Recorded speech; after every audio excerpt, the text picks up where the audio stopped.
Evening, dear students. Am I audible?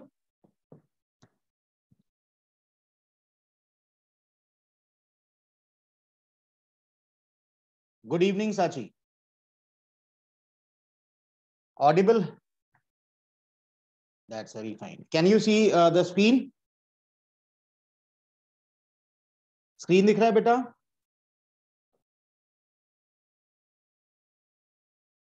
Okay. So can we start? आज का जो बेटा पोर्शन है ये मोस्टली थियरी है. इसमें से टू बी वेरी फ्रैंक जो बेस कंसेप्ट है उसी के ऊपर क्वेश्चन आ सकता है. बाकी एक्सप्लेनेशन बहुत ज्यादा दिया है. थियरी है पूरा, एक्सप्लेनेशन बहुत ज्यादा है. मैंने उसको कट शॉर्ट करने की कोशिश की है लेकिन फिर भी बहुत ज्यादा है. ठीक है, तो आपको बेसिक कंसेप्ट सीखना है, समझना है और उस हिसाब से हम लोग पढ़ाई करेंगे. एग्जाम्स के टाइम पे भी सिर्फ बेसिक कंसेप्ट्स ध्यान रखिएगा. For example margining and mark to market under span. Now span का फुल फॉर्म सेकेंड लाइन में दिया है, that is standard portfolio analysis of risk. Now what do you mean by standard portfolio analysis of risk? यहां ये पूरा की पूरा जो सॉफ्टवेयर है, ये सॉफ्टवेयर बनाया गया है रिस्क को कंट्रोल करने के लिए. जो पोटेंशियल रिस्क होता है मार्केट में, वो रिस्क को कम करने के लिए ये पर्टिकुलर सॉफ्टवेयर बना है. ठीक है, अब ये सॉफ्टवेयर क्या बताता है? ये सॉफ्टवेयर ये बताता है कि यार मार्केट कितना वोलेटाइल है, शेयर कितना फ्लक्चुएटिंग है, उस हिसाब से मार्जिन, इनिशियल मार्जिन कितना रखना चाहिए, रिस्क कितना ज्यादा है.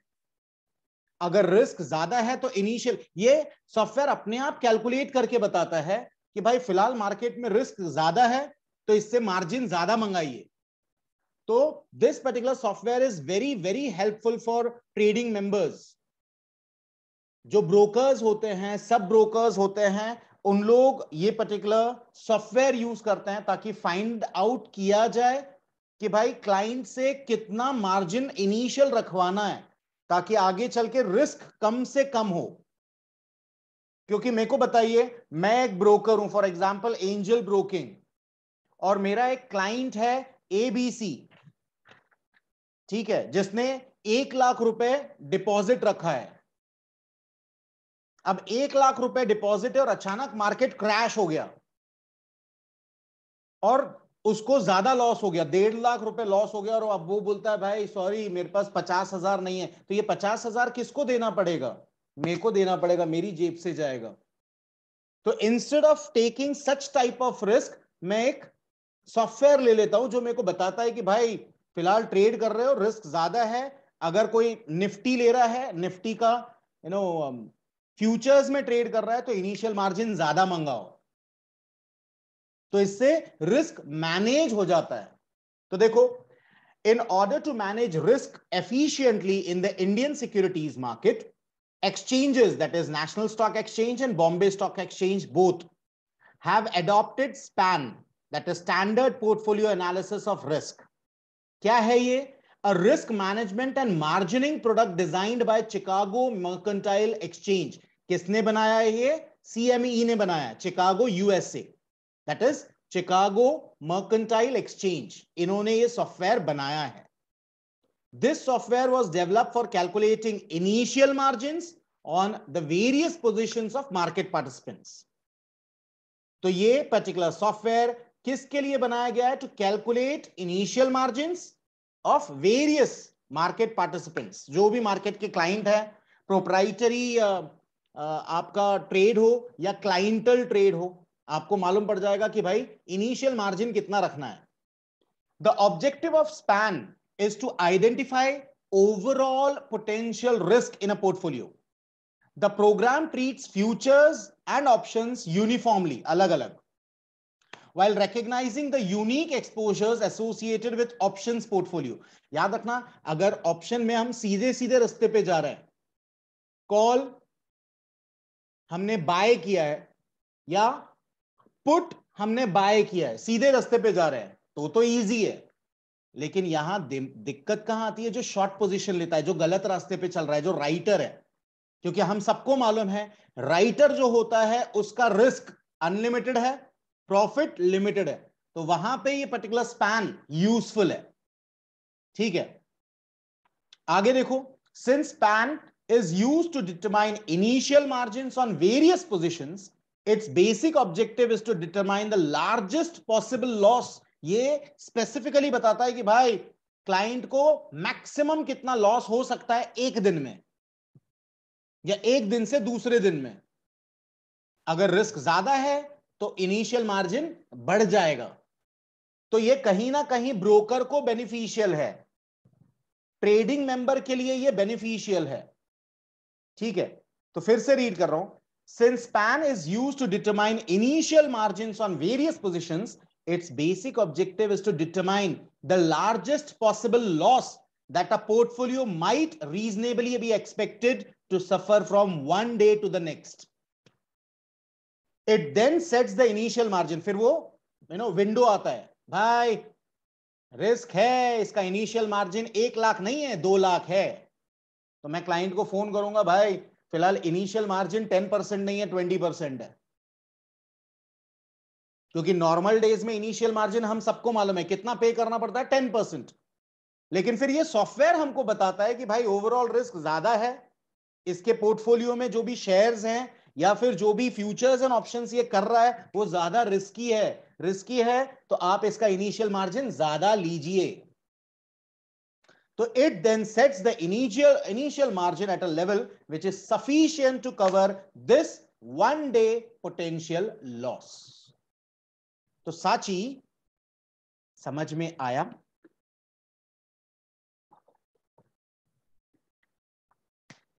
आगे बढ़ते हैं। अब मार्जिन्स, अलग अलग टाइप के मार्जिन से हम सबको मालूम है। The first one is initial margin. हम सबको मालूम है कि भाई जब भी आपको कोई पोजीशन लेनी है मार्केट में, कोई ट्रेड करना है मार्केट में, खासकर फ्यूचर्स की बात कर रहा हूं। ठीक है, फ्यूचर्स। अच्छा, अगर ऑप्शंस की बात करूं तो ऑप्शंस में शॉर्ट पोजीशन वाला, जहां अनलिमिटेड रिस्क है और लिमिटेड प्रॉफिट है, इनिशियल मार्जिन लेना ही पड़ता है, आप सबको मालूम है। ठीक है, तो margins are computed by the clearing corporation up to client level. मतलब हर एक क्लाइंट को भी मार्जिन रखना पड़ेगा। तो अचानक अगर साची इज माय क्लाइंट और साची किसी दिन आके बोलती है कि मनीष सर मेरे को निफ्टी का एक फ्यूचर लेना है, तो बोलूंगा भाई माल 8 लाख रुपए का है फॉर एग्जाम्पल, तो भाई 10% मार्जिन रखवाओ। तो 8 लाख का 10% कम्स टू 80,000, तो भाई 80,000 आपका मार्जिन रखवाओ। तो दैट इज इनिशियल मार्जिन, हम सबको मालूम है। ठीक है, तो margins are computed by the clearing corporation up to client level with the help of SPAN का यूज करते हैं। Clearing corporation collects the initial margin for all the open position of a clearing member based on the margins computed. जो margin बताया है वो collect करना सबका काम है, दैट इज खासकर ट्रेडिंग मेंबर, ब्रोकर का। Margins are required to be paid upfront. Upfront मतलब भाई पहले मार्जिन भरो, बाद में सामान खरीदो। क्योंकि इंडिया है, इंडिया में क्या होता है, अरे यार खरीद लेना, मैं देता हूं ना अब भी पैसे, वो अब भी फिर कभी नहीं आते। और अगर मैं उल्लासनगर की बात करूं तो Ulhasnagar maximum they are business community है, और बिजनेस कम्युनिटी को बहुत अच्छे से मालूम है कि भाई कौन सा आदमी रिस्की है। जो आदमी रिस्की है भाई पहले पैसा दे फिर सामान देता हूं, इनिशियल मार्जिन। पैसा नहीं सामान नहीं, वही सेम चीज यहां है।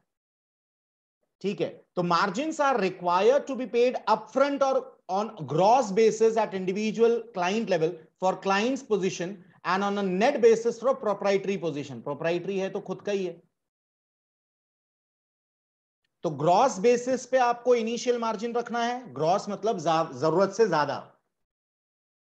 याद रखना, हम लोग सब कॉमर्स के स्टूडेंट्स हैं, अकाउंट्स में हम सबको मालूम है ग्रॉस प्रॉफिट ज्यादा होता है या net profit, it is gross profit.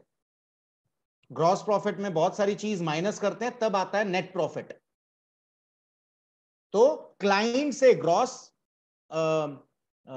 Initial margin लेंगे और प्रोप्राइटरी रहेगा तो नेट। आगे, अ clearing member collects initial margin from trading member, whereas trading member collects from his clients. तो मैं कौन हूं? Angel broking. अगर मैं एंजल ब्रोकिंग हूं और मैं ट्रेडिंग मेंबर हूं तो मैं क्लाइंट से XYZ को बोलूंगा भाई, फॉर एग्जांपल साची इज माय क्लाइंट, साची को बोलूंगा भाई निफ्टी ले रहे हो, फ्यूचर ले, 8 लाख का माल है, 80,000 रुपए दो. तो जैसे 80,000 रुपए मेरे अकाउंट में आएंगे मैं उसको शिफ्ट कर दूंगा क्लियरिंग मेंबर के इस पास, कि भाई क्योंकि क्लियरिंग और सेटलमेंट तो उसी को करना है.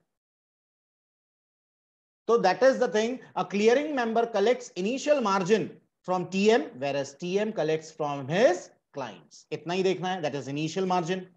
अब बेटा बाकी इसके बाद जितने मार्जिन हैं वो अभी अभी रिसेंटली आए हैं, और इसका एक्सप्लेनेशन अगर आप देखोगे तो एक्सप्लेनेशन कुछ ज्यादा अच्छा स्ट्रांग नहीं है.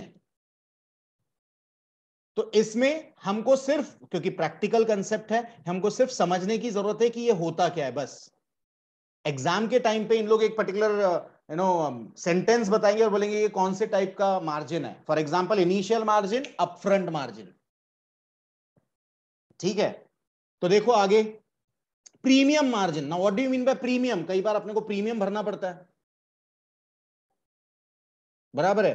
क्लियरिंग कॉर्पोरेशन जो होता है, I am not talking about clearing member, I am talking about clearing corporation. जब कभी मार्केट बहुत ज्यादा वोलेटाइल होता है तो क्लियरिंग कॉर्पोरेशन अपने क्लियरिंग मेंबर्स को बोलता है भाई लोग, ट्रेडिंग मेंबर्स या क्लाइंट जो भी है आपके, उससे प्रीमियम लो. मतलब apart from initial margin some extra margin is charged, that is premium margin. तो इनिशियल मार्जिन के अलावा एक्स्ट्रा जो ऊपर प्रीमियम मार्जिन लिया जाता है, ये कब लिया जाता है? जब मार्केट बहुत ज्यादा वोलेटाइल है. तो देखो, along with initial margin, premium margin is also charged at the client level. Client से लेते हैं. Premium margin includes premium amount due to be paid to the clearing corporation towards premium settlement at the clientele level. Premium margin is levied till the completion of pay in towards the premium settlement. जब भी आप square of करोगे position, तब तक के लिए आपको margin रखना पड़ेगा. बट नेचुरल भाई, मार्जिन कब तक रखोगे? जब तक आपकी पोजीशन है. जिस दिन आपने स्क्वायर ऑफ कर लिया, प्रॉफिट होगा तो आपको पैसा मिल जाएगा, लॉस होगा तो आपका initial margin plus premium margin में से कट के और फिर जो बचा वो आपको मिलेगा. तो क्या प्रीमियम मार्जिन समझ में आया? इनिशियल मार्जिन के अलावा प्रीमियम मार्जिन लिया जाता है. तो डियर स्टूडेंट्स, अगर आपको कोई भी कंसेप्ट नहीं समझ में आ रहा है, please, it is a humble request, please ask me. Now, assignment margin for options on securities. Options. अब हम लोग, we are not talking about futures. We are talking specifically about options on securities. तो 3 line छोड़ के mark कीजिएगा. Assignment margin. Assignment मतलब आपने क्या असाइन किया है, आपने क्या चीज लिया है, आपका एक्सपोजर क्या है. ठीक है, तो assignment margin is levied on assigned positions of the clearing members towards final exercise settlement obligation for option contracts on index as well as individual securities which are settled in cash. Assignment margin is the net exercise settlement value payable by a clearing member towards final exercise settlement. तो assignment margin कौन लेता है या कौन देता है? It is given by clearing member. किसके लिए? ये क्लियरिंग मेंबर के लिए है, याद रखिएगा. ऑप्शंस में अच्छे से सुनना, अगर हम सीधे रास्ते पे चल रहे हैं, दैट इज हमने कॉल खरीदा या हमने पुट खरीदा, सीधे रास्ते पे चल रहे हैं. सीधे रास्ते पे चल रहे इसका मतलब क्या है? अगर आप कॉल खरीद रहे हो या पुट खरीद रहे हो, इसका मतलब limited loss and unlimited profit. अब लिमिटेड लॉस मतलब कितना लॉस? जो आपने प्रीमियम भरा है. ठीक है, तो प्रीमियम तो मैं भर चुका. I am talking only about options. As a client, Sachi ने निफ्टी का कॉल खरीदा, सीधे रास्ते पे चल रही है, मतलब इसका उसका लॉस लिमिटेड है, प्रॉफिट अनलिमिटेड है. तो भाई अपफ्रंट उसको भरना पड़ेगा मार्जिन. मैंने उसकी पोजीशन देखी, मैं ब्रोकर हूं, एंजल ब्रोकिंग, तो ये पैसा मेरे को भरना है किसके पास? फॉर एग्जाम्पल 10,000 का कॉल खरीदा, 10,000 रुपीज, लेकिन साची के अकाउंट में 50,000 रुपए। असाइन कितना किया? तो मैं असाइन करूंगा कि भाई साची के 50,000 रुपए में से ये 10,000 में क्लियरिंग मेंबर को दूंगा कि भाई ये रखो, इसने ना ऑप्शन खरीदा है, ये सीधा सीधा वाला है, टेढ़ा वाला नहीं है। तो इसकी बेसिक रिक्वायरमेंट, इसका बेसिक जो प्रीमियम है उतना ही मैं अमाउंट दे सकता हूं। बट नेचुरल, क्योंकि लॉस, मैक्सिमम लॉस कितना होगा? जितना साची ने प्रीमियम भरा, 10,000। तो भाई 10,000 रुपीज मैं दे रहा हूं। That is termed as assignment margin. Assignment जितना उतने का ही आप मार्जिन भरोगे ना, उससे ज्यादा थोड़ी ना भरोगे। ठीक है, तो फिर से assignment margin is the net, क्योंकि नेट अमाउंट है, यहां ग्रॉस का सवाल नहीं उठता है। 10,000 मतलब 10,000 है। तो assignment margin is the net exercise settlement value payable by a clearing member, payable by a clearing member towards final exercise settlement. It is levied till the completion of paying towards the exercise settlement. कब तक रहेगा? जब तक चीज square of नहीं हो जाती। तो क्लियरिंग मेंबर किसके पास असाइंड मार्जिन रख रहा है? Towards clearing corporation. That is assignment margin. Intraday crystallized losses. अब क्रिस्टलाइज्ड लॉसेस अगेन थोड़ा सा नया कंसेप्ट आया है। क्लियरिंग, और अच्छा आपको ये देखना है कौन लगा रहा है, कौन किससे ले रहा है पैसा, मार्जिन कौन किससे ले रहा है। देखो इधर, clearing corporation calculates and levies intraday crystallized losses in the following manner. अब कौन कौन सी कंडीशंस में लेता है? क्लियरिंग कॉर्पोरेशन ले रहा है बेटा, यहां साची इज माय क्लाइंट, साची का कोई लेना देना नहीं है। आई एम एंजल ब्रोकिंग, मैं सिर्फ ट्रेडिंग मेंबर हूं, मेरा कोई लेना देना नहीं है। तो ये किससे कलेक्ट कर रहा है? Clearing corporation is collecting from clearing member. ठीक है, तो intraday as the name indicates, मतलब ये जो पोजीशन है ये इंट्राडे की पोजीशन है। इंट्राडे क्रिस्टलाइज लॉसेस, मतलब इंट्राडे में आंख से देख के मालूम पड़ रहा है, इनिशियली देख के मालूम पड़ रहा है कि लॉस है। तो ये कब कब हो सकता है, क्या क्या है देखो। तो intraday crystallize losses is computed for all trades, all which are executed and results into closing out of open positions। मतलब क्लियरली दिख रहा है सामने वाले को लॉस है और मार्जिन धीरे धीरे खत्म होते जा रहा है। क्रिस्टल क्लियर, जिसको हम लोग बोलते हैं ना इंट्राडे क्रिस्टल क्लियर है। तो मार्केट चल रहा है और मार्केट चलने के बीच, फॉर एग्जाम्पल साची ने 1,00,000 रुपए डाला इंट्राडे के लिए, उससे हमने इनिशियल मार्जिन भी लिया, प्रीमियम मार्जिन भी लिया, बट दिख रहा है कि लॉस हो रहा है 80,000 रुपए। मैं फोन करूंगा, साची मैडम वो आपने जो फ्यूचर लिया था उस पे लॉस आ रहा है 80,000 का, आप फटाफट, क्रिस्टल क्लियर दिख रहा है लॉस है, प्लीज फटाफट भरो पैसे। ठीक है, तो सबसे पहला, all trades which are executed and result into closing out of open position. Open position आपकी जो डेंजरस फॉर्म में चल रही है फिलहाल। दूसरा, intraday crystallized losses is calculated based on weighted average price of trades और पोजीशन। आपका ट्रेड किस तरफ जा रहा है? प्रॉफिट में जा रहा है तो कोई तकलीफ ही नहीं है, लेकिन लॉस में जा रहा है तो तकलीफ है। तो वेटेड एवरेज प्राइस निकाला जाता है कि भाई आने वाले टाइम में क्या हो सकता है, लॉस होने के चांसेस और कितने हैं। Third point is very important कि intraday crystallized losses computes only for future contracts, इसमें ऑप्शंस नहीं है। तो क्वेश्चन पूछा जा सकता है एग्जाम में कि इंट्राडे क्रिस्टलाइज्ड लॉसेस किसके लिए? कैश मार्केट के लिए है, फ्यूचर्स के लिए है, कॉल के लिए है, या पुट के लिए? तो it is only for futures contract. आगे fourth, intraday crystallized losses is part of initial margin and is be adjusted against the liquid assets of clearing member on a real time basis। जो मैंने अभी अभी बताया था, real time basis. भाई 1,00,000 रुपए साची मैडम ने जमा किए थे इनिशियल मार्जिन में, कम पड़ गए, 80,000 लॉस है, मार्केट खत्म होने का इंतजार नहीं कर सकते। फोन करूंगा, साची मैडम अब भी पे करो, नहीं तो मैं स्क्वायर ऑफ कर दूंगा आपकी position. That is intraday crystallised, crystal clear losses. तो रियल टाइम बेसिस पे होता ही है, ठीक है। Next, crystallized losses at a contract level for a client are adjusted against crystallized profits if any। याद रखना, फॉर एग्जाम्पल सांची के दो पोजीशंस है, सांची के 2 लाख रुपए जमा है, इनिशियल मार्जिन 2 लाख रुपए जमा है। एक में एक पर्टिकुलर कॉन्ट्रैक्ट, एक पर्टिकुलर फ्यूचर में उसको लॉस हो रहा है 80,000 का, और दूसरे में प्रॉफिट हो रहा है 90,000 का, तो कोई दिक्कत ही नहीं है, क्योंकि वो 80,000 loss can be adjusted against 90,000 profit intraday.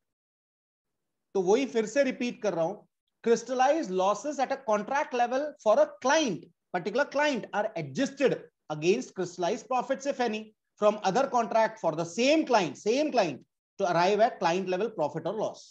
Same client की दोनों पोजीशंस होनी चाहिए, एक में प्रॉफिट हो रहा है, एक में लॉस हो रहा है, एडजस्ट किया जा सकता है। फिर मैं एज अ ब्रोकर तंग नहीं करूंगा, साची मैडम इनिशियल मार्जिन भरो, खत्म हो रहा है, आपको लॉस हो रहा है, क्योंकि एक जगह पे लॉस है, दूसरी जगह पे प्रॉफिट है।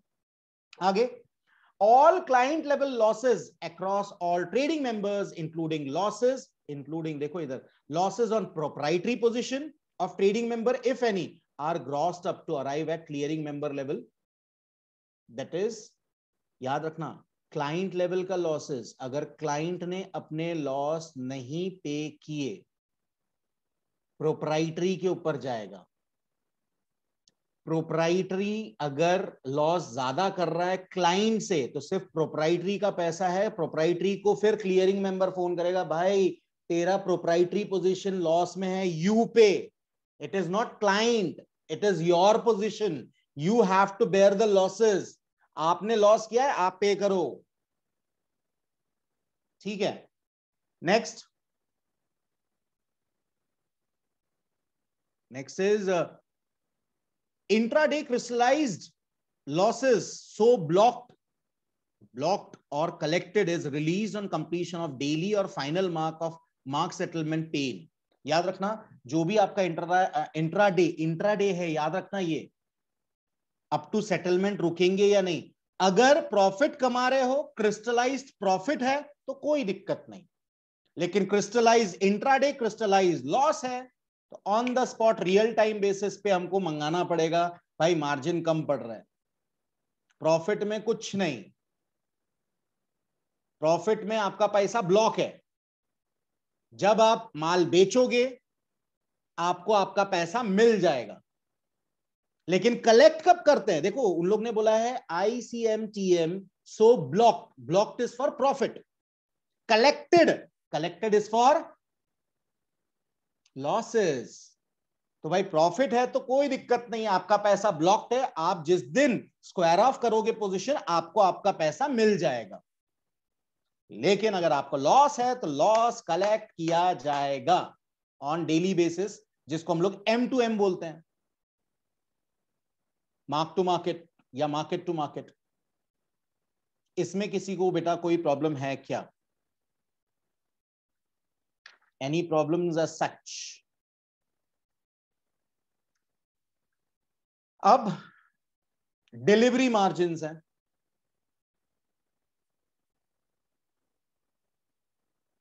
अब अच्छे से देखना, what do you mean by delivery margins? आपने डिलीवरी लेके रखा है, क्या लेके रखा है? डिलीवरी। अब डेली बेसिस पे बेटा क्या होता है? डेली बेसिस पे हम लोग मार्क टू मार्केट मंगाते हैं। फॉर एग्जाम्पल सांची ने एक निफ्टी फ्यूचर लिया, लाख रुपए हमारे पास जमा है, लाख रुपए इनिशियल मार्जिन है, लेकिन लॉस हो गया, उसको डे 1 पे लॉस हो गया 10,000। फोन करेंगे, सांची मैडम 10,000 रुपीज और पे कीजिए, क्योंकि आपका इनिशियल मार्जिन कम पड़ रहा है, आज आपको 10,000 का लॉस हो गया, तो क्या करना है? कल बेचना है या कंटिन्यू करना है? तो सांची बोलेगी नहीं नहीं कंटिन्यू करना है। ठीक है, अगर आपको कंटिन्यू करना है तो कल सवेरे मार्केट चालू होने के पहले तक आप 10,000 रुपीज हमारे अकाउंट में डाल दीजिए। ठीक है, लेकिन रिस्क कब होता है मालूम? लास्ट वीक में, आखिरी हफ्ता, क्योंकि जब फ्यूचर एंड ऑप्शंस का आखिरी वीक होता है ना, उसमें वोलेटिलिटी बढ़ जाती है। क्योंकि हम सबको मालूम है जो ट्रेड होता है, एक्सपायरी डेट कब है? हर महीने का लास्ट थर्सडे। तो आखिरी 4 दिन, that is Monday, Tuesday, Wednesday and Thursday, आखिरी के 4 दिन बहुत वोलेटाइल होता है। तो अगर किसी ने पोजीशन आखिरी वक्त तक रखा है, एक्सपायरी डेट तक रखा है, तो हमको डिलीवरी मार्जिन लेना पड़ेगा। क्या लेना पड़ेगा? Delivery margin. क्या आप डिलीवरी लेके चल रहे हो आखिरी के 4 दिन? आखिरी के 4 दिन बेटा बहुत ज्यादा वोलेटाइल होते हैं, ठीक है। अगेन, अगर फ्यूचर है तो ठीक है, ऑप्शंस में, मैं आई एम रिपीटिंग, ऑप्शंस में हम बात कर रहे हैं जो गलत ट्रैक पे चल रहा है, that is we are talking about writers. Writers याद रखना वो लोग हैं जिन्होंने शॉर्ट पोजीशन बनाई है, कॉल को बेचा है या पुट को बेचा है, जिनका अनलिमिटेड लॉस है और लिमिटेड प्रॉफिट है। तो ये जो अनलिमिटेड लॉस वाले लोग हैं, एक्सपायरी के टाइम मार्केट ऊपर भी जा सकता है, नीचे भी जा सकता है, तो इससे हम डिलीवरी मार्जिन मंगाएंगे। और ये स्टार्ट कब होता है? जो लास्ट थर्सडे है, अच्छे से सुनना, जो लास्ट थर्सडे है उसके प्रीवियस फ्राइडे से चालू हो जाता है। लास्ट थर्सडे के प्रीवियस फ्राइडे से स्टार्ट हो जाता है कि भाई 4 days to go for expiry. Now last 4 days there will be a great fluctuation. Value at risk ज्यादा है, रिस्क फैक्टर ज्यादा है, तो उससे डिलीवरी मार्जिन लिया जाता है। तो क्या आपको यह समझ में आया डिलीवरी मार्जिन कब होता है? देखो, let us read. Delivery margins are levied on lower of potential deliverable position or in the money long positions 4 days prior to expiry of derivative contract which are required to be settled through delivery. Example देखो, if expiry of derivative contract is on Thursday, the delivery margin on potential ITM in the money long positions, long option positions become applicable from EOD of the previous Friday, end of the day. EOD means end of the day. मतलब पहले के Friday से आप initial margin, हाँ किसी ने पूरा initial margin भर दिया है तो कोई दिक्कत ही नहीं है, ठीक। एग्जाम्पल देता हूं मैं आपको इसके ऊपर। Again I am a broker, साची इज माई क्लाइंट। साची, अब अच्छे से सुनना, आप अगर गलत काम कर रहे हो, गलत काम मतलब वैसा गलत काम नहीं है, आप गलत रूट पे जा रहे हो, that is if you are shorting either call और पुट, तो आपको डिलीवरी मार्जिन देना है। प्लस हमारे रिलेशंस बहुत अच्छे, हम लोग बहुत पुराने, आप हमारे बहुत पुराने क्लाइंट हो, बहुत पुराने क्लाइंट हो, तो कई बार हम आपको है ना फेवर करते हैं। साची बोलेगी कि यार मेरे को है ना एक कॉल खरीदना है, फिलहाल मेरे पास पैसे नहीं है, 2 दिन में पैसे आ जाएंगे। और इसके पहले भी ऐसा कई बार हुआ है कि साची, क्योंकि हमारी बहुत पुरानी क्लाइंट है और पैसा हरदम टाइम पे दे देती है, लेकिन फिलहाल उसके अकाउंट में पैसा नहीं है, माल 50,000 का है। माल कितने का है? मतलब आई am talking about call option. Call option कितने का है? 50,000 का। तो मैं बोलता हूं चलो ठीक है मैडम मैं खरीद लेता हूं, लेकिन आखिरी के 4 दिन मैं उनसे क्या मांगूंगा? डिलीवरी मार्जिन मांगूंगा, भाई दो, क्योंकि अब रिस्क ज्यादा है। तो देखो आगे क्या बोल रहे हैं, delivery margin are part of the initial margin. Part है, मैंने पहले ही बताया, पार्ट ऑफ इनिशियल, क्योंकि अभी तक तो कुछ भरा ही नहीं है साची ने। Initial margin of the clearing member and are computed at a clientele level settlement obligation for all positions to be settled through delivery. Client level potential ITM long position, call long किया है, long positions are computed on daily basis. ITM options, अब देखो हम लोग बात कर रहे हैं options, क्योंकि मेरी क्लाइंट ने मेरे को पैसा दिया नहीं है। ITM options are identified based on closing price of the security in the underlying capital market segment on the respective day. Delivery margins are levied at client level and collected from clearing member. Who collects it from clearing member? Again, याद रखना, trading member मेरी client साची है, साची ने मेरे को पैसा दिया नहीं, 50,000 रुपीज, ठीक, लेकिन मेरा जो पैसा मार्जिन है, मेरा जो मार्जिन है विद क्लियरिंग मेंबर, वो उसमें से ले लेगा, क्योंकि उनको तो मार्जिन चाहिए ना सेटलमेंट करने के लिए, वो काय के लिए रिस्क लेंगे? तो क्लियरिंग मेंबर मेरे वाले, मैंने जो इनिशियल मार्जिन रखा उसमें से ले लेगा, और वो किसके पास जमा कर देगा? क्लियरिंग कॉर्पोरेशन के पास। ये लिंक समझ में आया? यहां सबसे ज्यादा लॉस किसको है? मेरे को, क्योंकि क्लाइंट साची is my client, she haven't given a single penny, but she had bought call option worth ₹50,000, 50,000 रुपए का कॉल ऑप्शन खरीदा है, एक पैसा भी मेरे को दिया नहीं है, क्योंकि शी इज माई क्लाइंट, पुरानी क्लाइंट है, तो रिस्क मेरा है, तो मैंने रिस्क लिया, लेकिन क्लियरिंग मेंबर और क्लियरिंग कॉर्पोरेशन को उनका पैसा मिल गया, मेरे मार्जिन में से कट कर दिया। अब मेरे को क्या करना है? देखो, delivery margins are levied at client level and collected from clearing member in a staggered manner. Staggered means phase wise. 20% of delivery margin computed on expiry, 4 EODs. 4 दिन पहले 20% डिलीवरी मार्जिन लेना चाहिए, 40% डिलीवरी मार्जिन लेना चाहिए 3 दिन पहले, 60% delivery margin लेना चाहिए 2 दिन पहले, और 80% डिलीवरी मार्जिन लेना चाहिए 1 दिन पहले।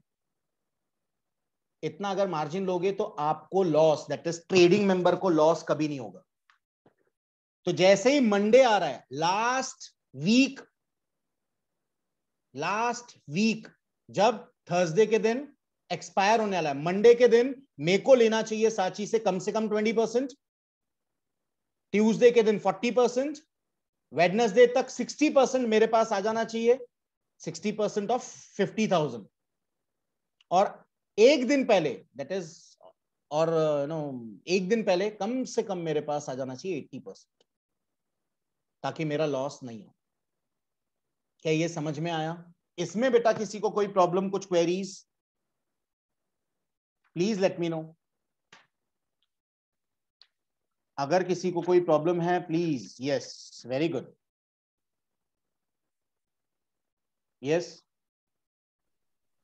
सर, ये जो डिलीवरी मार्जिन कलेक्ट किए जाते हैं, देन थर्सडे के बाद अगर वो क्लाइंट को प्रॉफिट हुआ, मार्केट अप गया, तो ये डिलीवरी मार्जिन नेक्स्ट कॉन्ट्रैक्ट के लिए एडजस्ट किए जाते हैं कि वापस अमाउंट मिल जाता है? नहीं, वापस किए जाता है, वो तो आपके ऊपर। अब आपने बोला भाई मैं 2 महीने के बाद अब करूंगा, तो 2 महीने तक थोड़ा ना आप अपना पैसा बैंक इसमें रखोगे हमारे पास,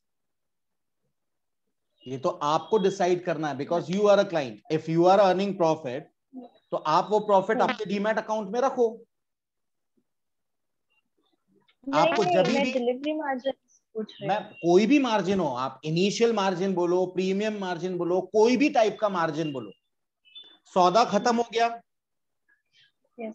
सौदा स्क्वायर ऑफ हो गया, स्क्वायर ऑफ के बाद आपको प्रॉफिट हो गया, आप बोलोगे भाई मेरे को मेरे अकाउंट में ट्रांसफर कर दो पैसा, तो आपके अकाउंट में ट्रांसफर हो जाएगा।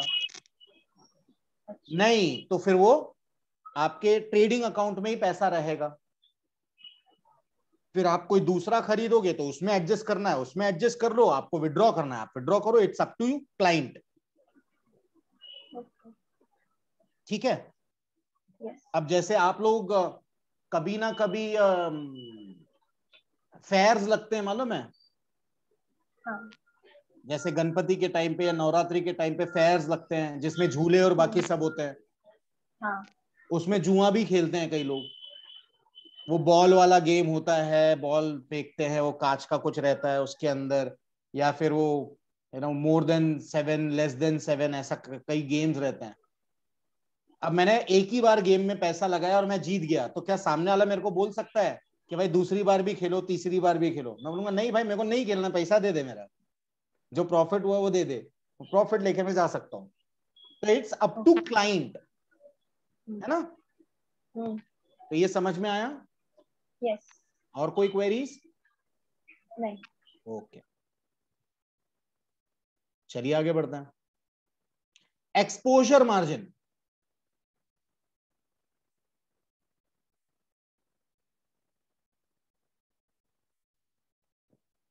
अब ये एक्सपोजर मार्जिन है ना, वैसा कुछ है नहीं ये। Again it is it depends on war, VAR। Now what is VAR जो आप पहली देख रहे हो एक्सपोजर मार्जिन के नीचे, the VAR। Now VAR means value at risk. Initial margin के अलावा ये सब मार्जिन लिए जा रहे हैं, it is almost similar. Exposure risk मतलब जितना ज्यादा आप एक्सपोजर लोगे उतना ज्यादा आपको मार्जिन रखना है, ठीक है। एग्जाम्पल देता हूं मैं आपको। फॉर एग्जाम्पल, साची ने एक लॉट खरीदा, अच्छे से सुनना, एक लॉट निफ्टी का 8 लाख रुपीस का वैल्यू है, तो मार्जिन कितना हुआ उसका? 10%, दैट इज 80,000। लेकिन ऐसा 10 खरीद रही है तो it should be 8 lakhs, 80,000 into 10 lots बराबर है 8 लाख। मेरे को बताओ साची, आप ही से पूछता हूं, चलो, एक लॉट की कीमत कितनी, प्राइस कितना? 8 लाख। 8 लाख। 8 लाख। आप मार्जिन कितना पे कर रहे हो? 80,000 बराबर 10% के हिसाब से। आपने 10 लॉट खरीदा तो आपका इनिशियल मार्जिन कितना हुआ? 8 लाख। 8 लाख। लेकिन आप माल कितने का खरीद रहे हो? 80 लाख का माल खरीद रहे हो। हाँ। अब 80 लाख, मेरे को बताओ, मार्केट ऐसा कई बार होता है कि पर्टिकुलर शेयर या पर्टिकुलर डेरिवेटिव 12% गिर गया, तो आपके 8 लाख तो गए, उसके ऊपर आपको अब मेरे को पे करना पड़ेगा, क्योंकि आपने सिर्फ 10% मार्जिन रखा, जबकि लॉस 12% हुआ है, तो आपका जो मार्जिन था वो तो खत्म हो गया, उसके अलावा 2% और देना है। अब आपने हाथ खड़ा कर दिया तो क्या? तो भाई जितना ज्यादा आप एक्सपोजर लोगे उतना अमाउंट ज्यादा। तो मैं आपको बोल सकता हूं initial margin is 8 lakh, 2 lakh रुपए और जमा करो एक्सपोजर मार्जिन, क्योंकि आपका एक्सपोजर ज्यादा है। तो instead of keeping 8 lakh rupees as initial margin plus exposure margin 2 lakh रुपए भर दो। क्यों? मेरे को थोड़ा सा रिस्की लग रहा है ट्रेड। तो देखो, the VAR again, value at risk, VAR, the VAR at extreme loss percentage as computed in the capital market segment are applied on client level settlement obligation. The margin rate is updated for every change in margin rate in capital market segment. Clearing members are subject to exposure margin in addition to initial margin. अब अगर आप ये ईमानदारी से पढ़ोगे तो इसमें exposure margin कहीं समझ में नहीं आता है, तो शायद मेरे एग्जाम्पल के थ्रू आप लोगों को समझ में आ रहा है या आ रहा होगा।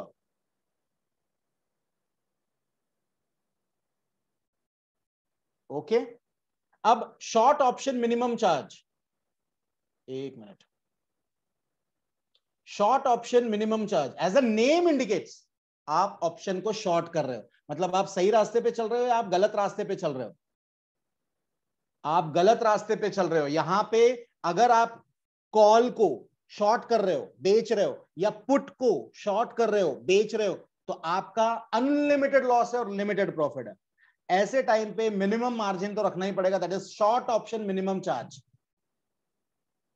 तो देखो, the short option minimum charge was a margin to cover the risk associated with short open positions in extremely deep out of the money strikes.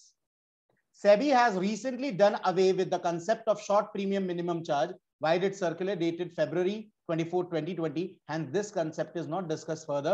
इसको पढ़ना भी नहीं, निकल गया ये तो, abolished.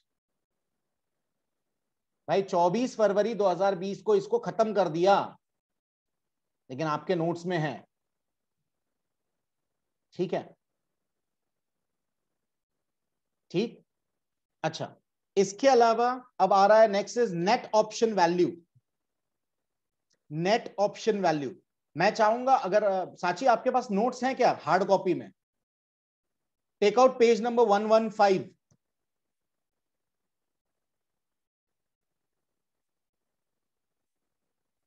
उसमें एक टेबल दिया होगा, प्रोप्राइटरी पोजीशन, क्लाइंट 1, क्लाइंट 2, सब लोग देख सकते हैं बेटा। पेज नंबर 115 पे एक छोटा सा, एक बड़ा सा टेबल और उसके नीचे एक छोटा सा टेबल दिया है, that is net option value. Long position कितना है, शॉर्ट पोजीशन कितना है, उसको कैलकुलेट करना है, that is not net option value जो अभी हम लोग पढ़ने वाले हैं। तो let us read it out. Net option value is computed as the difference between the long option positions and the short option positions valued at the last available closing price of the option contract and is updated intraday. ये update intraday, रोज update होता है at the current market value of the relevant option contracts at the time of generation of risk parameters. तो net option कितना है, long position कितना है और short position कितना है, यही find out करते हैं। The difference between long position and short position is termed as net option value, nothing else. ठीक है, अगला कंसेप्ट है क्लाइंट मार्जिन रिपोर्टिंग। अब what do you mean by client margin reporting? ठीक है, अब मैं इसको एग्जाम्पल के थ्रू समझाने की कोशिश कर रहा हूं। मेरे को बताओ, कोई भी क्लाइंट का कितना मार्जिन है, क्या उसको रिपोर्ट करना जरूरी है, एसएमएस आना जरूरी है? फॉर एग्जाम्पल, साची ने एक कॉल ऑप्शन लिया था या फिर एक फ्यूचर लिया, फ्यूचर्स लिया, 1 लाख रुपए जमा किया एज इनिशियल मार्जिन, लेकिन पहले ही दिन 10,000 का लॉस हो गया। साची को कैसे मालूम पड़ेगा अगर साची मार्केट नहीं देख रही है? तो भाई एसएमएस जाता है, रिपोर्ट करना पड़ता है क्लाइंट को कि भाई 1 लाख रुपए आपका इनिशियल मार्जिन था, जिसमें से 10,000 रुपए आपका लॉस हो गया। फिलहाल आपका इनिशियल मार्जिन 90,000 बचा है, 10,000 रुपए आप दो। That is client margin reporting. इसके अलावा मैं एक चीज और बोलता हूं, पहले के जमाने में होता था, आज के जमाने में नहीं होता। अच्छे से सुनना बेटा क्या बोल रहा हूं। साची इज माय क्लाइंट, मैं एंजल ब्रोकिंग हूं। साची ने मेरे पास, दैट इज क्योंकि मैं एक ट्रेडिंग मेंबर हूं, मेरे पास 10 लाख रुपए मार्जिन रखा है, ठीक। लेकिन साची फिलहाल आउट ऑफ स्टेशन गई है, घूमने गई है, तो फिलहाल वो यूज नहीं कर रही। और क्योंकि मेरी क्लाइंट है, मैंने फोन किया, हेलो साची मैडम क्या बात है, आपको ट्रेड नहीं कर रहे? नहीं नहीं, मैं लंदन आई हूँ थोड़ा सा घूमने के लिए, शॉपिंग करने के लिए, तो फिलहाल देखती हूँ, अभी मेरा मैं कॉन्सेंट्रेट नहीं कर रही हूँ, मार्केट पे फोकस नहीं कर रही हूँ। तो मैंने ओके। अब अच्छे से सुनना, साची मैडम तो लंदन में, उनको क्या मालूम मैं उनके मार्जिन पे, क्योंकि भाई अमाउंट तो पूरा की पूरा किसके पास जमा है? क्लियरिंग मेंबर के पास। भाई मेरे पास मार्जिन, साची ने 10 लाख रुपए मार्जिन मेरे पास रखवाया, मैंने किसके पास रखवाया? क्लियरिंग मेंबर के पास। क्लियरिंग मेंबर ने किसके पास रखाया? क्लियरिंग कॉर्पोरेशन के पास। ये सीक्वेंस है। अब होता यह है कि मार्केट मस्त वोलेटाइल चल रहा है, और मेरे को ऐसा लगा कि यार मैं प्रोप्राइटरी पोजीशन में ना जुआ खेलूं, मैं खुद के लिए जुआ खेल रहा हूं, और मैंने ज्यादा एक्सपोजर ले लिया, जितनी मेरी कैपेसिटी है उससे ज्यादा एक्सपोजर। ऐसा पहले होता था, अब नहीं होता। हाँ, तो मैंने जरूरत से ज्यादा, तो भाई क्लियरिंग मेंबर मेरे को फोन करेगा, अरे मनीष भाई क्या कर रहे हो, आपकी प्रोप्राइटरी पोजीशन में बहुत ज्यादा एक्सपोजर है, एक्सपोजर कम करो, लॉस हो गया तो लेने के देने हो जाएंगे। बोलूंगा कोई दिक्कत नहीं है, साची का जो 10 लाख रुपए वो भी आप मार्जिन में रख लो। साची को इधर मालूम ही नहीं है, साची इज इन लंदन, मतलब मैं उसके पैसे से जुआ खेल रहा हूं। This used to happen initially in the year 98 99। मैंने ऐसे ही एक जगह पे अकाउंट ओपन किया था शेयर मार्केट का, नया नया जोश था, बोला यार अकाउंट ओपन करते हैं, ठीक है। And at that point of time ज्यादा अमाउंट नहीं था, 10,000 रुपए था। आपको यकीन नहीं आएगा, मेरे अकाउंट में ब्रोकर ने जुआ खेला और हार गया 8,000 रुपए। मेरे को एसएमएस आए, अरे मेरा ये क्या है, मैंने तो कुछ किया नहीं, फिर भी लॉस हो गया। तो कई बार ब्रोकर क्लाइंट को बिना पूछे खेल लेते थे। तो इसके लिए क्लाइंट मार्जिन रिपोर्टिंग। अब यहां पे कंसेप्ट आया margin pledge, margin pledge account. अब what do you mean by margin pledge? अच्छे से सुनना, जरूरी नहीं है, अच्छे से सुनना बेटा, ये कंसेप्ट बहुत बहुत बहुत ज्यादा जरूरी है। मार्जिन प्लेज का मतलब ये है, अज्यूम करो, अच्छे से सुनना, अज्यूम करो सांची के 5 लाख रुपए के शेयर्स, 5 लाख रुपए के शेयर्स उसके डीमैट अकाउंट में है। डीमैट किसके पास है? मेरे ही पास है। सांची क्या बोलती है मालूम? मनीष सर मेरे को है ना एक फ्यूचर का लॉट चाहिए। मैं बोलता हूं 8 लाख रुपए है भाई, 8 लाख रुपए का 10%, 80,000 रुपए जमा करो। सांची मैं सही हूं या गलत हूं? सांची क्या बोलेगी मालूम? मेरे पास पैसे नहीं है, मेरे जो शेयर्स आपके पास रखे हैं, अगर मेरे को बेचना है तो मैं कैसे बेचूंगी? आप ही बेचोगे ना मेरे तरफ से।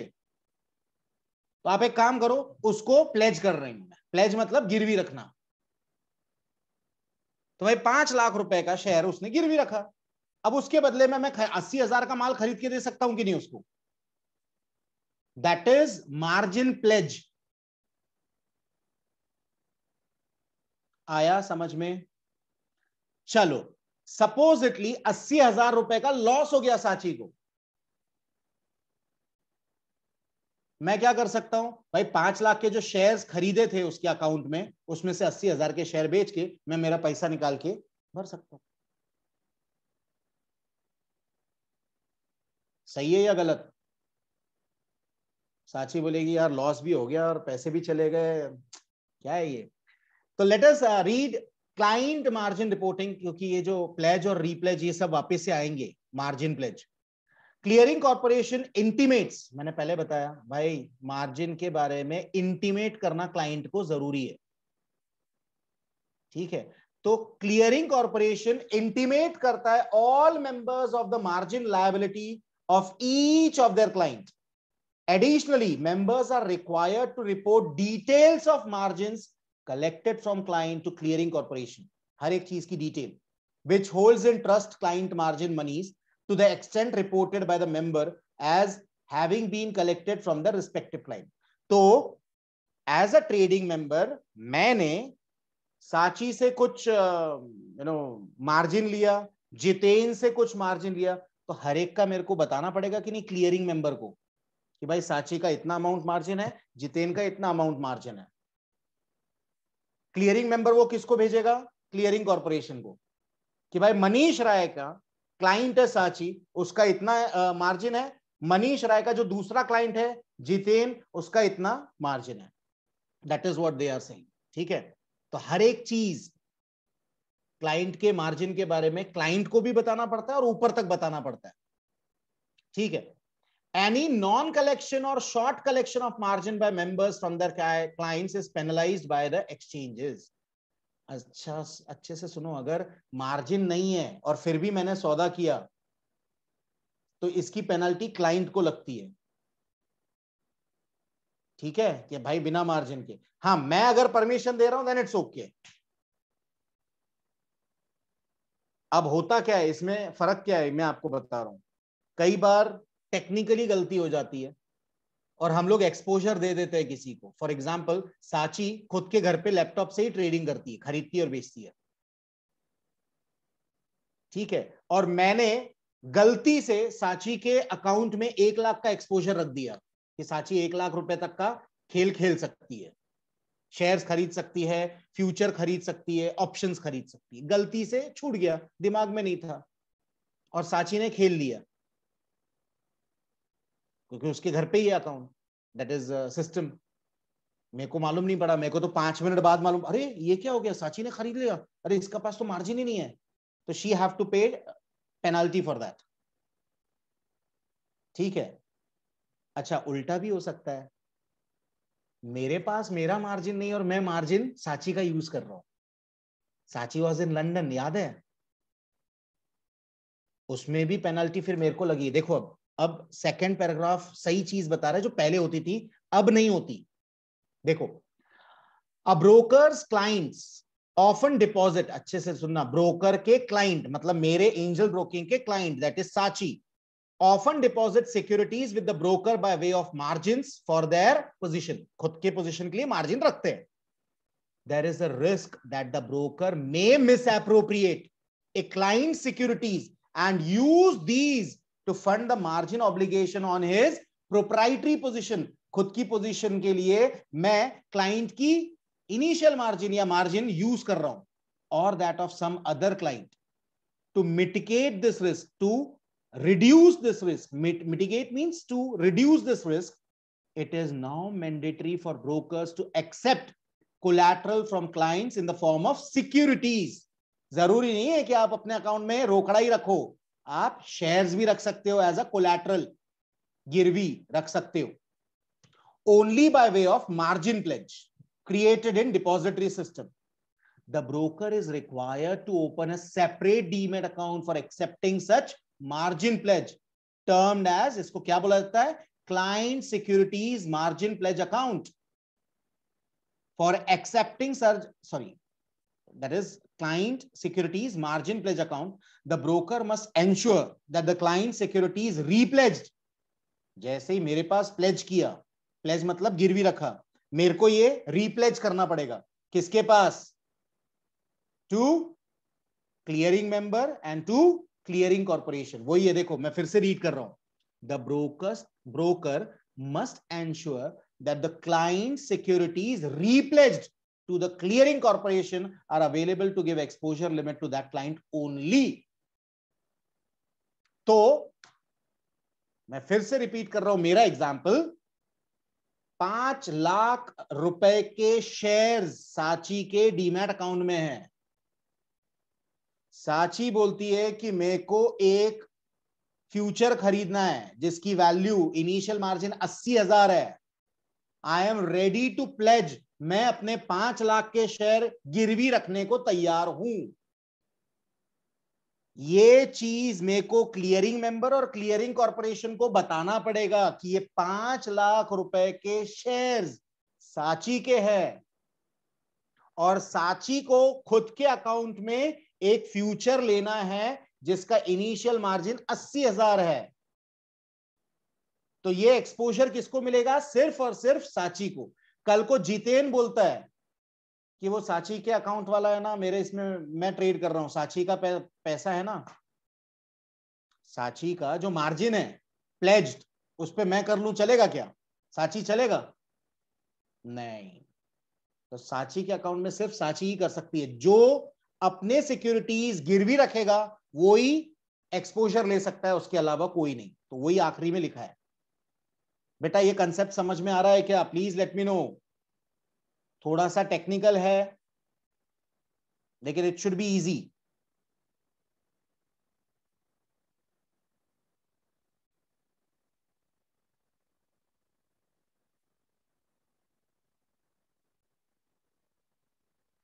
Any problems? चलिए आगे बढ़ते हैं। Next is peak margin obligation. Now what do you mean bye peak?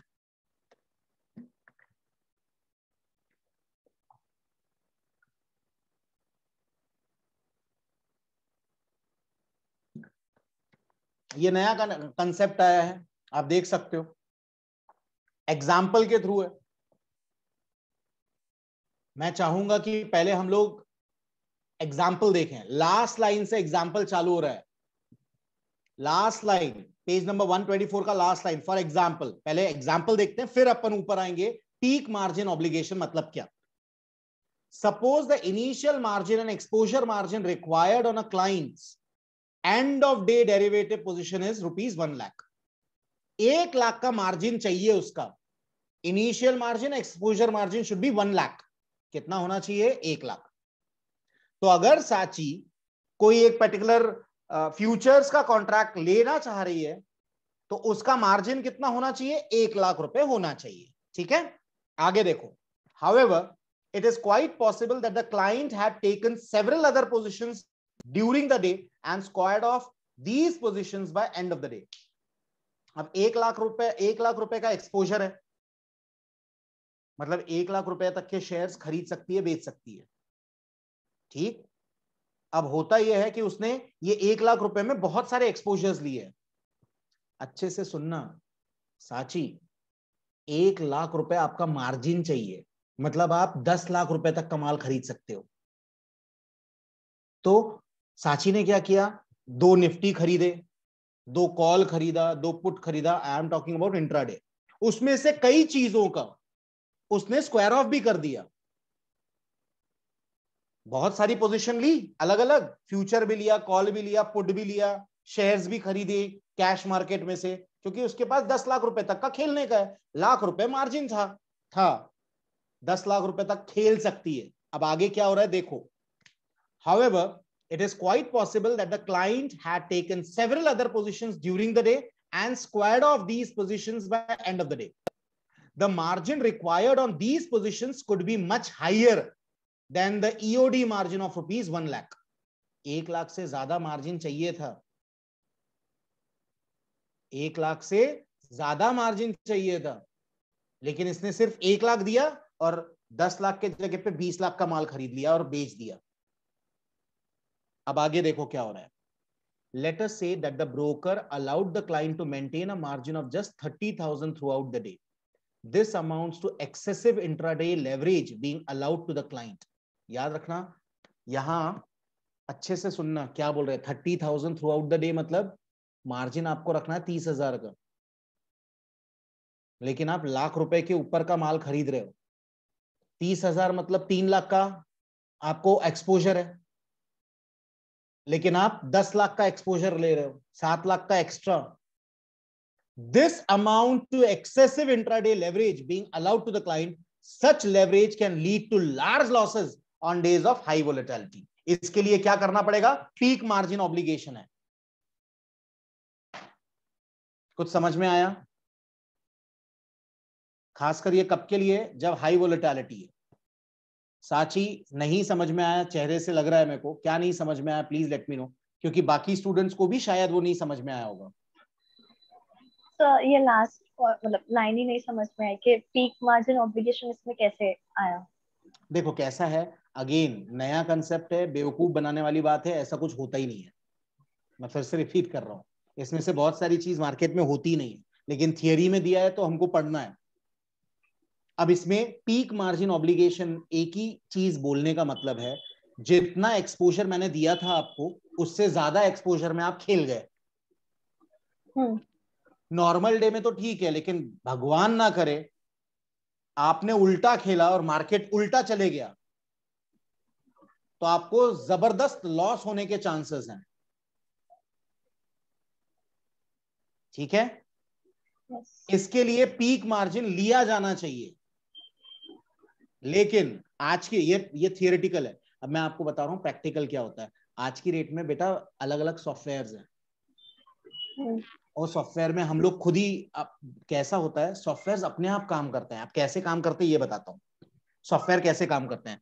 साची ने 30,000 रुपीज भरा इनिशियल मार्जिन, तो साची कितने रुपए तक का एक्सपोजर ले सकती है मार्केट में?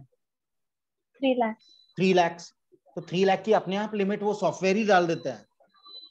तो जैसे ही वो 3 लाख खत्म हो गए, साची फिर भी कुछ खरीदना चाहेगी तो नहीं खरीद पाएगी, उसको अपनी पोजीशन स्क्वायर ऑफ करनी पड़ेगी।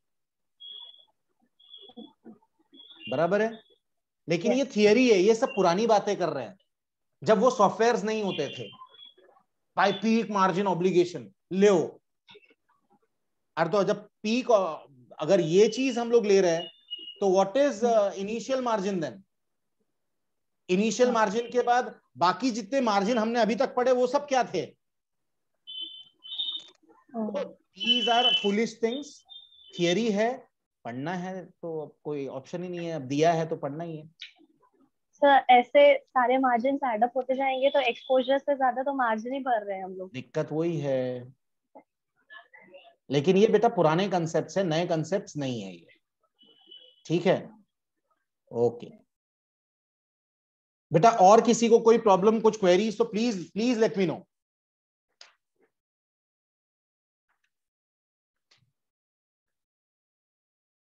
चलो ठीक है। अब अगला कंसेप्ट आ रहा है क्रॉस मार्जिन। अब cross margin again is very easy. मेरे को एक बात बताओ, इनिशियल मार्जिन कहां लगता है? आई एम टॉकिंग टू साची। यस बेटा, इनिशियल मार्जिन कहां लगता है? फ्यूचर्स मार्केट में। बराबर है, लेकिन आप जो मार्जिन भर रहे हो उसमें आप कैश मार्केट में भी खरीद सकते हो, फ्यूचर में भी खरीद सकते हो। That is cross margin, nothing else. भाई आपके लाख रुपए जमा है, अब लाख रुपए में आपको डिसाइड करना है ना कि आपको क्या खरीदना और क्या बेचना है। अगर आपको लगता है मेरे को है ना 100 शेयर रिलायंस के भी खरीदना है और ऑप्शन भी खरीदना है, कॉल भी खरीदना है, तो आपके ऊपर है। तो जो मार्जिन है वो क्रॉस मार्जिन क्यों है? क्योंकि आप इससे कैश सेगमेंट में भी ट्रेड कर सकते हो और फ्यूचर और ऑप्शन में भी कर सकते हो। That is why it is termed as cross margin. पहला पॉइंट अगर आप पढ़ोगे तो सब समझ में आ जाएगा। पहला पॉइंट क्या बोल रहा है? Cross margining is available across cash and derivative segment. बाकी जितने पॉइंट्स हैं, अगेन दीज आर ऑल, सिर्फ पढ़ना है, इसके लिए हम लोग पढ़ रहे हैं और कुछ भी नहीं है इसमें। सिर्फ क्रॉस मार्जिन का कंसेप्ट समझ में आया? यस। बस इतना ही। जो पहला पॉइंट है that is the main point. Second, third, fourth, fifth and six point is just go through it. एक बार सिर्फ ऐसे ही रीड कर लो। क्या नहीं समझ में आता है मेरे को पूछिएगा, क्योंकि इसमें ज्यादा टाइम वेस्ट करना मेरे हिसाब से प्रॉपर नहीं होगा। तो आप लोग सिर्फ एक बार रीड कर लो इसको।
Yes, any queries? So fourth point. Read it for me.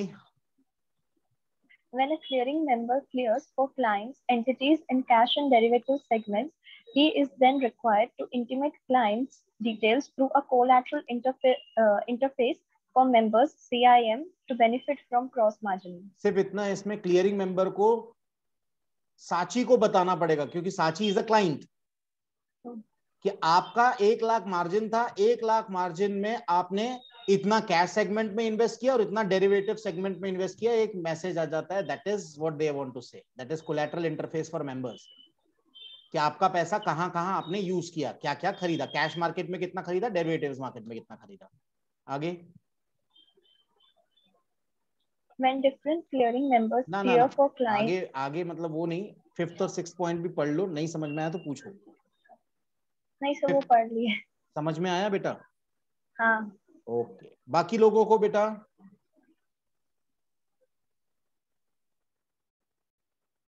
चलिए आगे बढ़ते हैं। मैकेनिज्म फॉर प्लेज और रीप्लेज ऑफ क्लाइंट सिक्योरिटीज, अभी हमने बात की थी, अगर आपको याद रहेगा तो। मैं फिर से रिपीट कर रहा हूं, what is mechanism for pledge या रीप्लेज ऑफ क्लाइंट की सिक्योरिटी? साची के 5 लाख के शेयर्स उसने प्लेज किया था, याद है? क्योंकि साची को एक पर्टिकुलर फ्यूचर्स कॉन्ट्रैक्ट खरीदना था 8 लाख का, जिसका मार्जिन था 80,000। साची ने क्या बोला, आई डोंट हैव कैश, मैं गिरवी रखने को तैयार हूं, 5 लाख के शेयर्स गिरवी रख लो आप अपने पास। तो मैंने वो 5 लाख के शेयर्स ब्लॉक किए।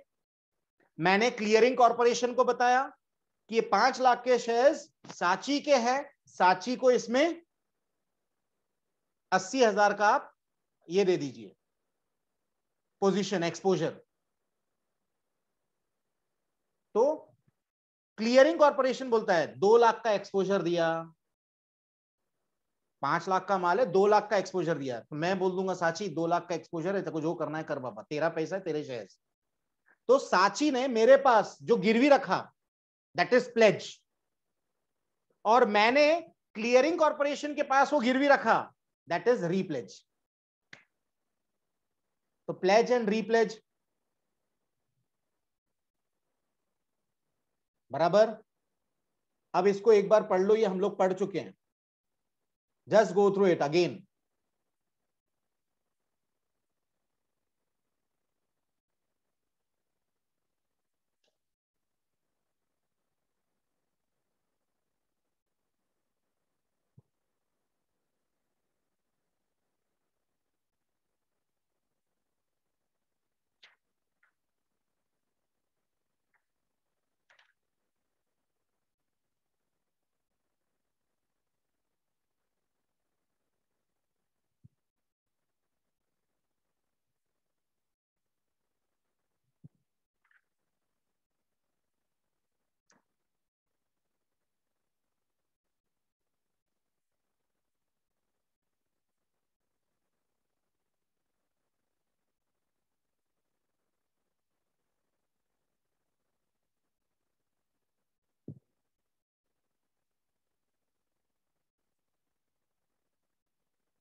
Is it completed?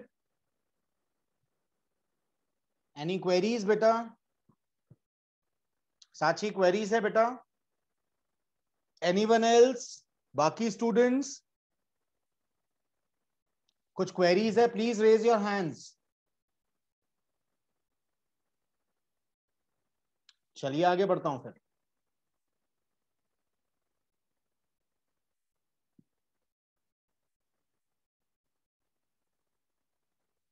अब पोजीशन लिमिट्स।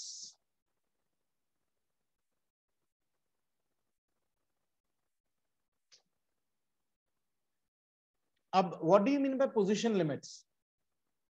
हर एक की पोजीशन की एक लिमिट होती है भाई, कोई भी आदमी कितना पोजीशन बना सकता है, मतलब कितना एक्सपोजर मिल सकता है, that is position limit, nothing else.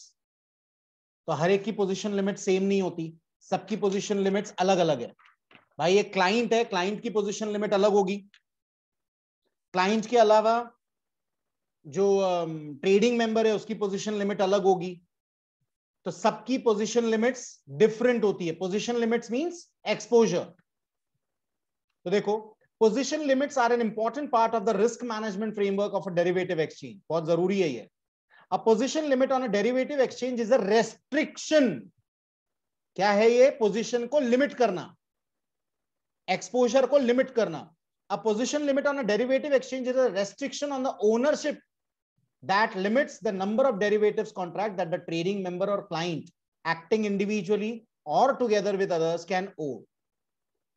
तो कितना खरीद सकते हैं, एक लिमिट है हर चीज की।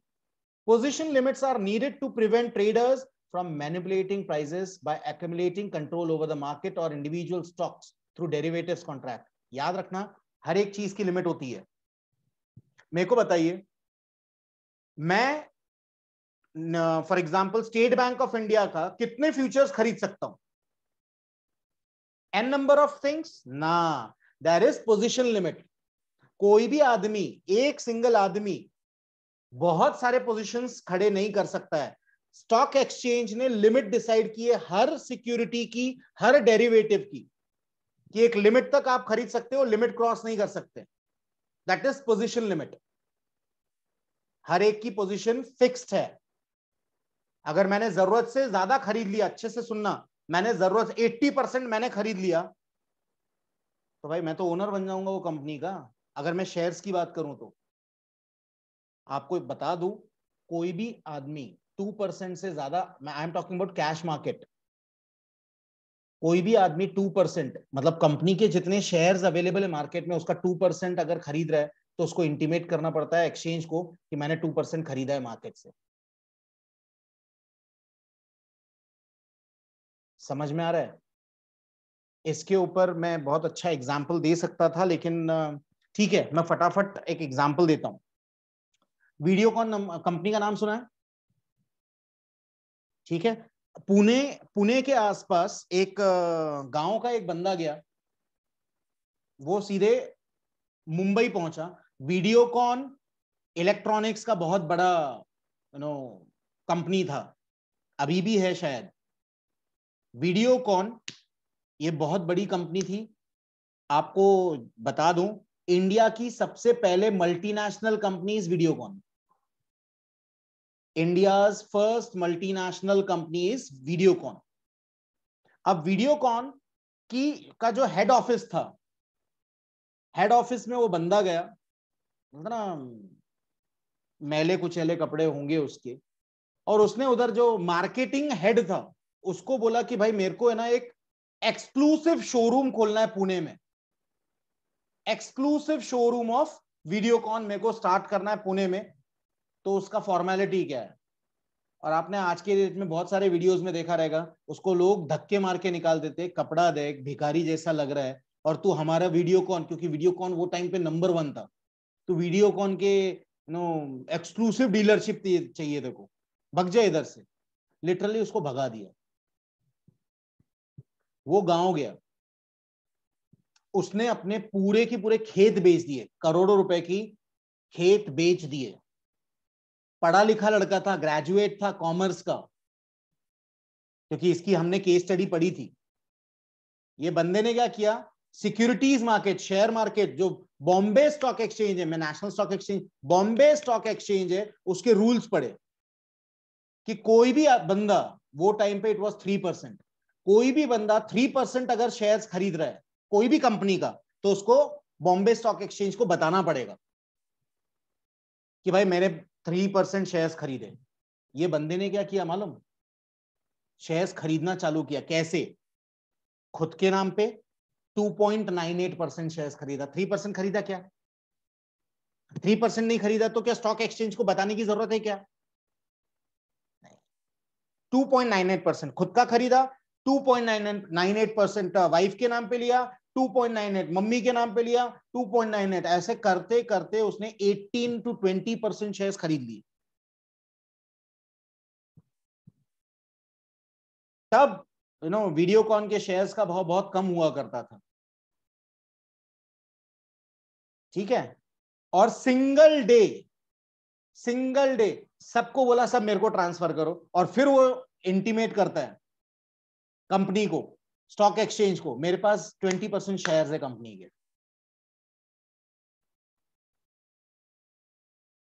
समझ में आ रहा है? It was not 20% exactly, it was more than 20%। मैं तो अभी जो रिकॉल हो रहा है वो बता रहा हूं।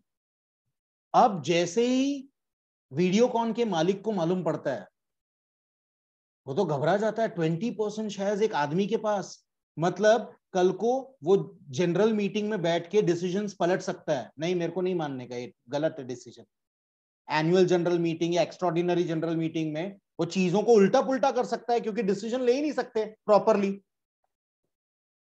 क्योंकि उसके पास 20% शेयर्स है। आपको यकीन नहीं आएगा, जो ओनर था वीडियोकॉन का, मेरे को उसका सरनेम याद नहीं आ रहा है, बहुत अच्छा सरनेम था, उन लोग अपना प्राइवेट जो प्लेन था वो लेके पूना पहुंचे, पूना में उसके गांव में गए, उसके गांव में जाके उससे मिले, तो उसको बोला कि भाई आप आइए हमारे हेड ऑफिस, हम बात करते हैं। बोले ठीक है आप चलो, मैं आता है। हेड ऑफिस गया, उसने बोला सबसे पहले वो मार्केटिंग का जो डायरेक्टर है उसको बुलाओ, और उसको उसने बोला इसने मेरे को धक्का मार के निकाला था, अब इसके साथ क्या करने का वो तुम देखो। उसको धक्का मार के फिर निकाला है। जो ओनर था उन्होंने हाथ जोड़े, आप अपने शेयर्स प्लीज बेच दो। फिर उसने कंडीशन रखी कि मेरे को एक एक्सक्लूसिव शोरूम खोलना है, वो उसकी परमिशन दो मेरे को, और मैं जो शेयर्स लिया है मैं आपका नुकसान नहीं करेगा, लेकिन आप मेरा भी नुकसान मत करो। जितना ब्रोकरेज और जितना पैसा हुआ है मेरा, जितना खर्चा हुआ है उतना पैसा मेरे को दे दो, मैं वापस से बेच देगा। मेरे को आपके शेयर्स में बिल्कुल इंटरेस्ट नहीं, मेरे को आपकी कंपनी में इंटरेस्ट नहीं है। Just think about it, what is that position limit. तो कोई भी आदमी पोजीशन एक लिमिट तक रख सकता है, उससे ज्यादा अगर करेगा तो स्टॉक एक्सचेंज को बताना पड़ेगा, दैट इज पोजीशन लिमिट। समझ में आया साची? चलो अब एक बार रीड करो। Position limits. Position limits are an important part of the risk management framework of a derivatives exchange. A position limit on a derivatives exchange is a restriction on the ownership that limits the number of derivatives contracts that a trading member or client acting individually or together with others can owe. Position limits are needed to prevent traders from manipulating prices by accumulating control over the market or individual stocks through derivatives contracts. SEBI has laid down three types of position limits in the equity derivatives segments in India. These are client level position limit, trading member wise position limit, and a market wide position limit. तो अलग अलग position limit से सबके लिए अलग अलग है, client के लिए अलग है, ट्रेडिंग मेंबर के लिए अलग है, और मार्केट वाइड पोजीशन लिमिट अलग है। अब हम लोग जो तीसरा है ना मार्केट वाइड पोजीशन लिमिट, वो देखेंगे, वो इंपॉर्टेंट है। अब ये अलग अलग लिमिट्स बताई है, लेकिन ये इतने इंपॉर्टेंट नहीं है जितना मार्केट वाइड। ये सॉरी, ये मैंने मार्क नहीं किया है, लेकिन ये आप लोगों को बता रहा हूं, ये भी इंपॉर्टेंट है। Market wide position limit futures and options में जरूरी है। Now what is market wide position limit, पहले सुन लो फिर हम लोग रीड करेंगे। मार्केट वाइड पोजीशन लिमिट ये बताता है कि फ्यूचर्स एंड ऑप्शंस में, किसमें? फ्यूचर्स एंड ऑप्शंस में कितने फ्यूचर्स ट्रेड हो सकते हैं, कितने फ्यूचर्स और कितने ऑप्शंस ट्रेड हो सकते हैं। अनलिमिटेड तो हो नहीं सकते, फ्यूचर्स का भी एक लिमिट है। कैश मार्केट का पोजीशन लिमिट अलग होता है, फ्यूचर्स मार्केट का पोजीशन लिमिट अलग होता है। अब फ्यूचर्स मार्केट का पोजीशन लिमिट मतलब, जब कभी, अच्छे से सुनना, जब कभी 60% कोई भी future, for example stock exchange ने सोचा है 100 contracts either in futures market और options market, that is maximum limit. 100 contract का लिमिट किसने डिसाइड किया? स्टॉक एक्सचेंज ने डिसाइड किया, ठीक है। जैसे ही 100 में से 60 कंप्लीट हो जाते हैं, 60 ले लेते हैं, तो एक अलर्ट आता है, भाई market wide position limit has cross 60%। मतलब इसमें एक्सपोजर बढ़ते जा रहा है, ये पर्टिकुलर डेरिवेटिव में एक्सपोजर बढ़ते जा रहा है। जैसे ही वो 95% होता है, अच्छे से सुनना, 95%, मतलब 100 में से 95 ट्रेड अगर हो गए तो अपने आप ब्लॉक हो जाता है। इसके बाद कोई भी पोजीशन खरीद नहीं सकता, सिर्फ बेच सकता है। कोई भी पोजीशन खरीद नहीं सकता है, सिर्फ बेच सकता है। 95 से जब ये रिड्यूस होके 80% या उससे कम होता है तो फिर से ये ओपन होता है कि अब आप फिर से खरीद सकते हो। जिसको खरीदना खरीदो, जिसको बेचना है बेचो। तो क्या ये कंसेप्ट समझ में आया? Market wide position limit. पहला पॉइंट रीड करूं।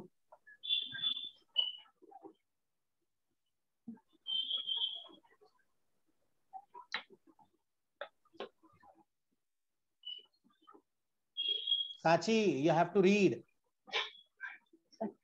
Market-wide position limit for futures and options contracts on individual securities shall be 20% of the number of shares held by non-promoters in the relevant underlying securities, that is 20% of the free float in terms of number of shares of a company. अब अच्छे से सुनो, इसका मतलब क्या है? एक company है, कंपनी के पास 100 शेयर है, टोटल इशू की है, कंपनी ने इशू किए सिर्फ 100 शेयर। मैं एग्जांपल दे रहा हूं, वैसे करोड़ों में जाता है, मैं सिर्फ एग्जांपल दे रहा हूं। 100 में से अज्यूम करो 40 शेयर्स आर विद प्रमोटर्स। तो नॉन प्रमोटर्स के पास कितने शेयर्स हैं? 60 का 20%, that is 12 is the maximum limit of futures and options contract. इतने ही ऑप्शन कॉन्ट्रैक्ट हो सकते हैं, उससे ज्यादा नहीं। आया समझ में? ठीक है, आगे। The clearing corporation shall specify the market-wide position limit on the last trading day of the month, which shall be reckoned for this purpose during the next month. तो क्लियरिंग कॉर्पोरेशन हर महीने के आखिरी ट्रेडिंग डे पे, हर महीने के आखिरी trading day पे बताता है कि भाई इसमें मार्केट वाइड पोजीशन इतनी थी, अगले महीने देख लेना। क्योंकि मार्केट वाइड पोजीशन 60% से ऊपर होगी तो आप 95% तक खरीद सकते हो, लेकिन जैसे ही 95% आएगा पोजीशन विल बी रेस्ट्रिक्टेड, उसके ऊपर आप कोई भी बाय नहीं कर सकते, सिर्फ सेल ऑप्शन रहता है। मतलब पर्टिकुलर शेयर में जरूरत से ज्यादा ट्रेड हो रहा है, स्टॉक एक्सचेंज बोलता है 95% लिमिट आ गई, ब्लॉक करो, रेस्ट्रिक्ट करो, अब इसके बाद कोई भी खरीदेगा नहीं, जिसको करना है वो बेचेगा। तो जैसे ही 95 से फिर नीचे आता है 80%, फिर आप खरीद सकते हो और बेच सकते हो, रेस्ट्रिक्शन खत्म। देखो आगे वही चीज है, आगे trading systems display an alert once the open interest. अब देखो अलर्ट आ गया, एक मिनट। ट्रेडिंग सिस्टम डिस्प्ले करता है अलर्ट, कब अलर्ट करेगा? देखो once the open interest in the futures and options contract in a particular security exceeds 60% of the market-wide position limit specified for such securities. 60% जैसे ही complete हुआ, alert आएगा, भाई ये शेयर में जो फ्यूचर्स एंड ऑप्शन कॉन्ट्रैक्ट है, it has exceeded 60%। ठीक है, तो ये एक अलर्ट है। इसके बाद The aggregate open interest of the security across exchange shall be considered for the purpose of monitoring of market-wide position limit. If the aggregate open interest of the security across exchanges exceeds 95% of the market-wide position limit, no fresh position shall be permitted for the said security from the subsequent trading day. जैसे ही 95% exceed होगा, बंद हो जाएगा इसमें खरीदना, सिर्फ बेच सकते हो, फिर पोजीशन और एक्सटेंड नहीं कर सकते। आगे The normal trading in the security shall be resumed only after the aggregate open outstanding position across exchanges comes down to 80% or below of the market-wide position limit. 80% से कम हुआ, फिर नॉर्मल ट्रेडिंग फिर से चालू हो जाएगा। That is market wide position limit. ये थोड़ा सा इंपॉर्टेंट था, माफ करना, मैं इसको बताना भूल गया या कलर करना भूल गया था। इसके बाद देखिए वायलेशंस एंड पेनल्टीज। अब वायलेशन मतलब रूल्स एंड रेगुलेशंस तोड़ना। अगर आप कोई रूल्स एंड रेगुलेशंस तोड़ोगे तो आपको पेनल्टी है। तो ये जनरल चीजें हैं, ये सब वायलेशंस हैं, ये वायलेशंस आप नहीं कर सकते। तो देखो नॉन कंप्लायंस, अगर आप कोई भी कानून का उल्लंघन करोगे, कानून तोड़ोगे, non compliance of any provision of the rules, bylaws and regulations by any clearing member और trading member is treated as a violation and attracts appropriate action, which includes penalties. The following are some of the compliance lapses which attract such penal charges. ये जितने भी points है dot से, अगर आप ये करोगे तो आप गलत कर रहे हो, आपके ऊपर पेनल्टी लग सकती है. Just read it once. एक बार रीड कर लो, क्या क्या आप वायलेशन करोगे तो पेनल्टी लग सकती है.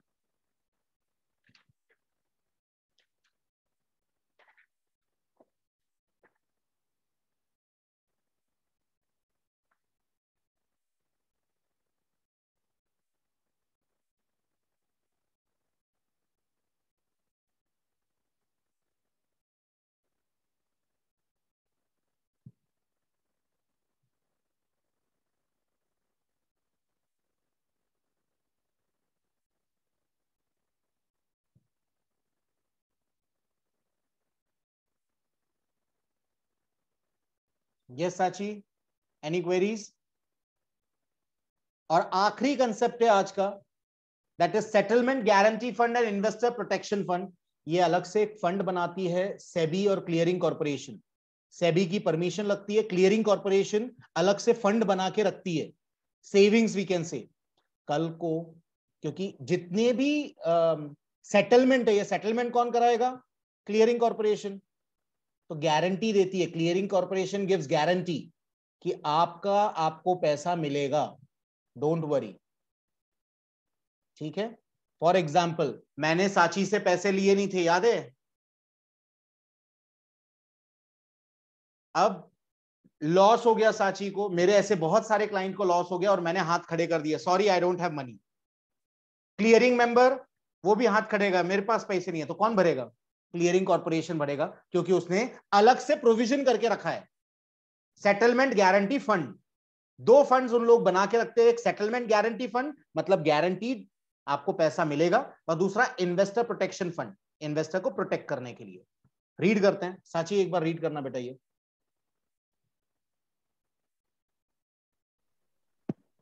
Clearing corporations are required to have in place a core settlement guarantee fund, core SGF.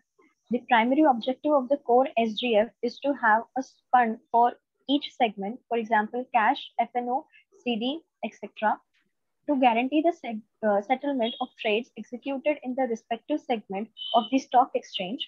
In the event of a clearing member failing to honor settlement commitments, the core SGF is used to fund the obligations of that member and complete the settlement without affecting the normal settlement process.